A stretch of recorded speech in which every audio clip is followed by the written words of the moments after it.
In fisheries science and policy, equity has become a new focal area. Equity is a particularly salient topic in Alaska fisheries due to ongoing concerns over a lack of fairness in management impacts and outcomes. These concerns stem from a large scientific literature showing inequities in how fishery management and policy decisions impact the communities and livelihoods of indigenous, rural, young, low-income, and small-scale fishermen. Prominent trends include the large loss of commercial fishing rights in Alaska Native villages, rising barriers to entry for new and young fishermen, and in more recent years, numerous subsistence fishery closures and restrictions. Inequities are also evident in power dynamics, including how decisions are made and by whom, the uneven distribution of wealth generated by fisheries, and the differential impacts of climate change, all raising fundamental questions about the social, community, and cultural viability of Alaska fisheries. While equity is a growing topic of concern, human well-being is increasingly promoted as a policy goal and an important dimension of fisheries management.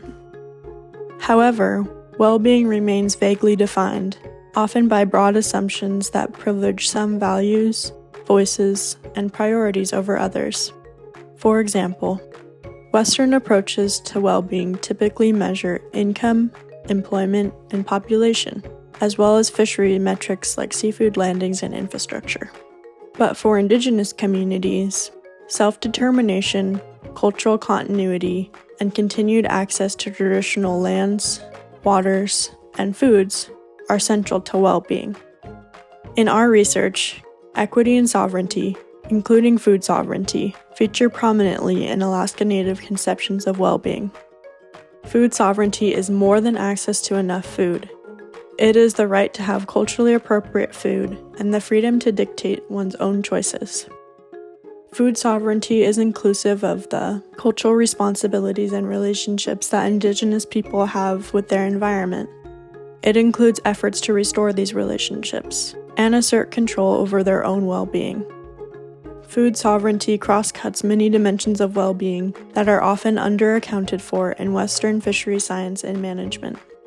Dimensions such as generational connections to place, culture, and identity, social relationships, self-determination, and spirituality.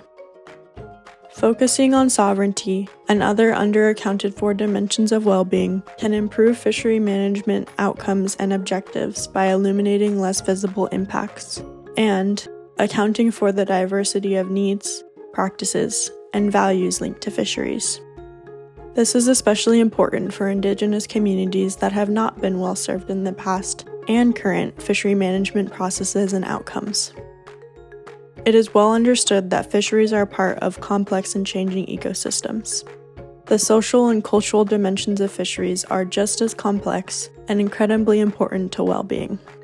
If and how we account for this diversity and complexity is integral to adequately assessing management impacts and moving toward a more equitable, inclusive, and sustainable future in fisheries.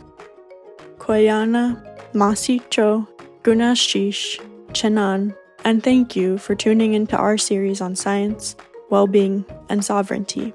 Join us in our next video as we discuss how to better account for equity and well-being in fisheries science and management, and be sure to check out our sources.